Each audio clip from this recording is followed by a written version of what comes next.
I had been traveling for months now, and I thought I'd seen it all. Then again, I thought that before, but this time I really mean it. It was a normal day.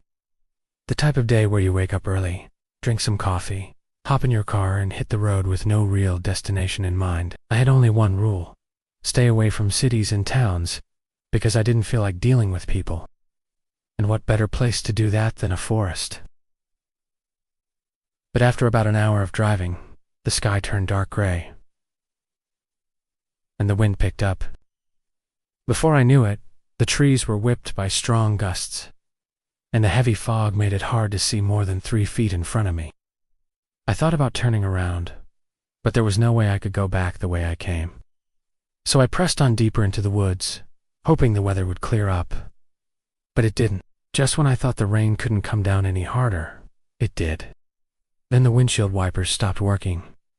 My lights went out and I got scared. I pulled over and sat there for a while. When I finally felt brave enough to venture out into the storm, I quickly realized I wasn't just lost in the woods anymore. I was lost in a mysterious town. It wasn't on my map, and I had never seen it before in my life. There were tall buildings everywhere, but none of them looked familiar. And the streets were eerily silent. There wasn't a single soul in sight. Where did everyone go? Were they hiding from me? I didn't know, and I didn't want to find out. I kept driving deeper into the town, searching for a way out, but it was no use. Every street looked the same. I passed houses with front porches and rocking chairs that weren't rocking. There were even a few cars parked on the side of the road, but they were empty, and their engines had gone cold. It was like the entire town had been abandoned, but there was no sign of neglect. Everything was well maintained, almost as if the residents had simply vanished into thin air. I tried to rationalize what was happening. Maybe it was some sort of bizarre government experiment or a scene from a horror movie. But nothing made sense. After about an hour of driving around, I found a diner that was still open. Relief washed over me. Maybe I could get some answers here. I walked in and sat down at the counter. An old man was behind the grill, seemingly oblivious to the fact that he was the only person in a restaurant. Excuse me, I said, trying to be polite. The man slowly turned his head toward me and stared. His eyes were blank and emotionless, like a zombie. "Can I help you?" he asked in a raspy voice. "Do you know where I am?" I asked. "Why is this town deserted?" The man stared at me for a moment, then turned back to his grill. "You're in Whisper's End," he said, "and I don't know what happened to the others." "What happened to who?" I asked. "The other customers," he replied. "They just disappeared." I stared at him, unsure how to respond. Was he joking? I wasn't sure. The man finally turned back around and looked at me. "You should leave this town," he said. "It's not safe." Before I could ask any more questions, the power went out and the room was plunged into darkness. I stumbled out of the diner and into the foggy night. But as I turned to leave, I heard a voice. It seemed to be coming from everywhere and nowhere at once. "Get out of Whisper's End," it said. "You're not welcome here." I froze. I quickened my pace and started walking briskly away from the diner and the mysterious town. As I walked, I could feel the eyes of the town on me, watching my every move. I wanted to run, but I knew it was pointless. I didn't know where I was going, and the thick fog made it impossible to see. Then I heard the sound of footsteps behind me. I dared not look back. I knew whatever was following me would catch up to me soon. My breath was shallow and my heart was pounding in my chest. I didn't know how long they'd been running for, but eventually the footsteps stopped. I slowed to a halt and turned around to face my pursuer. But there was no one there. I took a deep breath and tried to calm myself down. I had to get out of this town. I started walking again, slowly at first, then faster. As I walked, the fog began to lift and I could see the outline of a house in the distance. I stumbled toward it, hoping that whoever lived there could help me. When I reached the house, I knocked on the door. It was old and weathered, and I could see the faint outline of a woman standing behind the window. I knocked again, louder this time, The door opened, and a woman stood before me. She was young, maybe in her 20s, and her eyes were wide with fear. "Can I help you?" she asked. Her voice was shaking. "I'm sorry to bother you," I said, "but I'm lost, and I need directions out of town." The woman's eyes widened. "Not while he's here? Who's here?" I asked. The woman shook her head. "You shouldn't be here," she said. "You never should have come to Whisper's End." She tried to close the door, but I stopped her with my hand. "Please," I begged. "I need your help."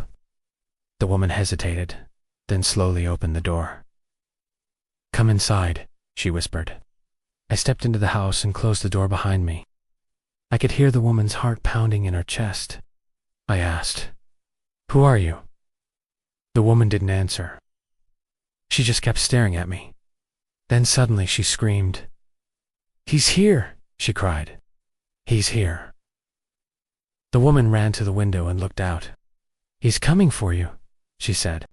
I rushed to the window and looked out, but all I could see was the swirling fog. Then I heard a voice. It was the same voice I'd heard before. "Leave this town," it said. "You're not welcome here." I turned back to the woman. "What did you do?" I asked. "What did I do?" she whispered. "I didn't mean to." Then the room was plunged into darkness. The power had gone out again. I stumbled back as I heard the sound of footsteps outside. They were getting closer. "Help me," the woman cried. "Please, help me. I don't remember what happened next. I think I fainted." When I came to, I was lying on the floor. The room was still dark, but I could hear the woman's voice. She was singing. It was a haunting melody that seemed to echo through the house. I got up and walked to the window. As I looked out, the fog was gone and the sky was clear. But there was no sign of the woman. I walked outside and called her name, but she didn't answer. I looked around, realizing I wasn't in Whisper's End anymore. I was in the middle of the forest, and in the distance, I could see the road that led to the town. But as I started to walk toward it, I could feel the eyes of the town on me, watching my every move. I quickened my pace, eager to escape the feeling that something was following me. As I approached the road, I could see the outline of a diner in the distance. Relief washed over me. Maybe I could get some answers here. But as I drew closer, I realized it wasn't just the diner. It was the entire town. Whisper's End was right there in front of me, just as I had left it. But as I stared at the town, I realized something was wrong. All of the buildings were gone. In their place were dense, imposing trees. And as I walked toward the town, I could feel the eyes of the woods on me, watching my every move. I quickened my pace, eager to escape the feeling that I was being hunted. Then I heard a voice. It seemed to be coming from everywhere and nowhere at once. "Leave this town," it said. "You're not welcome here." I froze. Was I being stalked? I quickened my pace and started walking briskly away from the woods. But as I turned to leave, I heard the sound of footsteps behind me. I dared not look back. I knew whatever was following me would catch up to me soon. My breath was shallow and my heart was pounding in my chest. I didn't know how long I'd been running for, but eventually the footsteps stopped. I slowed to a halt and turned around to face my pursuer. But there was no one there. I was alone. I took a deep breath and tried to calm myself down. I had to get out of this place. But as I turned to leave, I heard a voice. "You can't leave. You're ours now." I froze. Was I being hunted? I quickened my pace and started walking briskly away from the woods. But as I turned to leave, I heard the sound of footsteps behind me. I dared not look back. I knew whatever was following me would catch up to me soon. My breath was shallow and my heart was pounding in my chest. I didn't know how long I'd been running for, but eventually the footsteps stopped. I slowed to a halt and turned around to face my pursuer, and in the distance, I saw them. It was the old man from the diner, the woman from the house, all staring at me with blank, emotionless eyes. "Run," I whispered. And as they started to close in on me, I closed my eyes and waited for them to catch up. Now, to this day, I still hear their whispers in my sleep, urging me to join them in Whisper's End. But I always refuse, knowing that if I did,